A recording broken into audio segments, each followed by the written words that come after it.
Tajahau.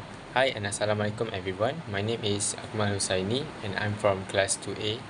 And today I'll be sharing with you guys the experience that I went through from attending a cultural event in Sunway Velocity Mall, which is called the Nonya Festival. It is from 19 May to June, and it was an exciting event as many activities and events happening through from the 19 May to June, such as the many exciting performances and several different of booths. Okay, so the event objective of this Nonya Festival, there's two, which is the first is to promote Peranakan heritage by bringing the beauty and tradition of the Baba Nyonya culture closer to the public. And the second is to promote Baba Nyonya based food products and kebaya to raise people awareness on the existence of this culture. This is because due to the technology advancement, many younger generation like Gen Z and Gen Alpha does not even know about this culture even exists. Okay, so first of all, I would like to explain the first cultural dimension, which is Hofstede's cultural dimension. So for the first dimension is power distance. The definition means that less powerful members accept that power is distributed unequally. So this separates into two, which is low power distance and high power distance. For high power distance, people tend to accept on hierarchical structure where decision making is fully concentrated. So this is where top managers make all the decisions. For the second is low power distance. Low power distance is people on that country prefer more on flatter structures where there's a smaller ratio of supervisor to employees. So for the second cultural dimension is uncertainty avoidance. The definition is people feel threatened by ambiguous situation and create beliefs to avoid such situations. So for this categorized into two, which is high uncertainty avoidance and low uncertainty avoidance. For high uncertainty avoidance, people prefer clear rules and detailed plans. Meanwhile, for low uncertainty avoidance, people prefer on taking risks and trying on some new ideas. So for the third cultural dimension is individualism versus collectivism. The definition means that it measures whether people prioritize group rewards over the individual rewards. For individualism, people emphasize more on personal freedom and self-reliance. And for collectivism, people emphasize more on loyal to family or community. So we're going to continue with the fourth cultural dimension, which is masculinity versus femininity. Masculinity itself means that people in that country prefer more on emphasize performance, advancement, and competitiveness. Meanwhile, for femininity, people in that country emphasize more on caring for others and quality of life. For the fifth cultural dimension is short-term orientation versus long-term orientation. For short-term orientation, people in that country emphasize on enjoying the present and tendency not to savings for the future. Meanwhile, for long-term orientation, people values planning, thriftiness, and adaptable to unexpected circumstances. So this is basically that short-term orientation, people prioritize on current and immediate rewards, while for long-term orientation, people prioritize on future rewards. And last but not least, for the sixth cultural dimension is indulgence versus restraint. For the indulgence itself, that people in that country encourage individual to pursue happiness and personal freedoms. Meanwhile, for restrained countries, they regulate and control behavior based on social norms and believe that they are not in control of their country. Okay, besides Hofstede cultural dimension, we have Trompenas cultural dimension. For the first Trompenas cultural dimension is universalism versus particularism. For universalism, people in that country relies on formal rules rather than personal relationship.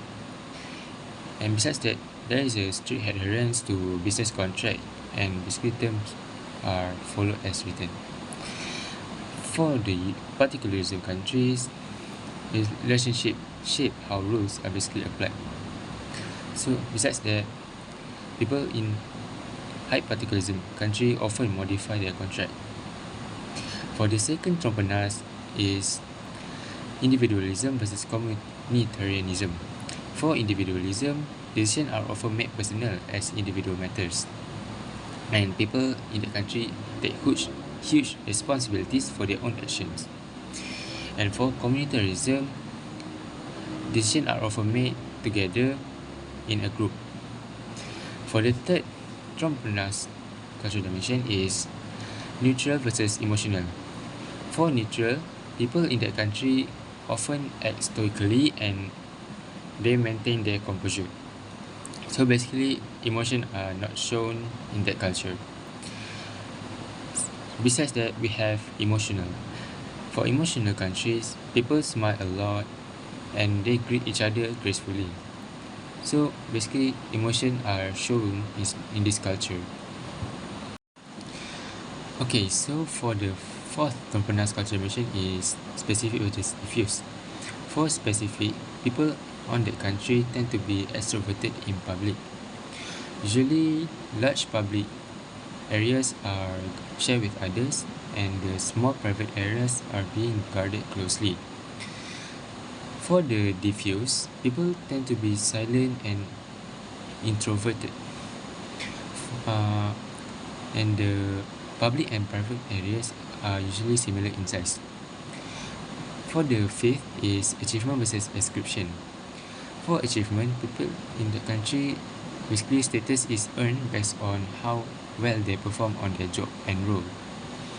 For ascription, status is basically earned based on who and what that person is. For example, like their family background and job title. So for the sixth is time orientation.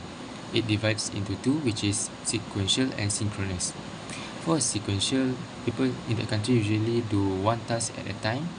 Meanwhile, for synchronous, people on the country basically can do multiple tasks at the same time. And last but not least is the environment. The environment is divided into two, which is inner directed and outer directed. For inner directed, people believe in control of outcomes, while in outer directed, people believe in letting things take on course. Okay, next we're gonna reflect based on the Hofstede and culture dimension through the reflect on the event that I attended. So for the first, we're gonna look at the Hofstede culture dimension, and the first is collectivism. So the activity that was shown is cooking demonstration. They cook and demonstrate several dishes that were based on Baba Nyonya culture, and they even gave tutorials on basically how to cook some of the Baba Nyonya's dishes.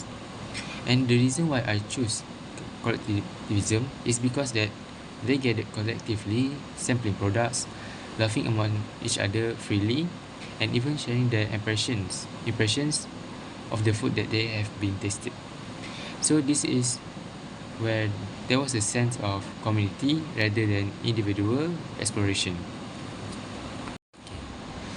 Okay, next we're going to look at the trompenas culture dimension, which is particularism. And the activity is basically quite the same as the Hofstede, which is collectivism. The activity is cooking demonstration. The visitor expressed genuine curiosity and personal connection to Nyonya heritage. Vendors and demonstrators would spontaneously offer additional helpings of foods. So the reason why I choose particularism is that they believe that ideas and practices should be applied based on circumstances, especially like relationships. Okay, lastly, for the trompenas culture dimension that I can reflect is communitarianism.